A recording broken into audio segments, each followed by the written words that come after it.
लागल बा तोहर से मन के लगनवा, तोहर में बस लागल बा मोर परनवा, तोहर में बस लागल बा मोर परनवा।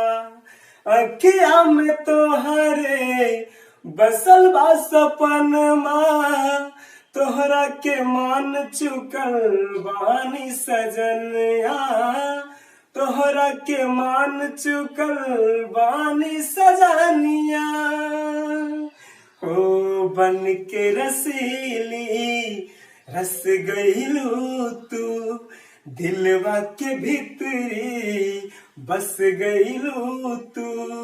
तोहरा सिवा कुछ ना बुझाए, सुन लाई जिंदगानी में गजब के रोग धरा दिहलू ए रानी हमके जवानी में, गजब के रोग धरा दिहलू ए रानी हमके जवानी में।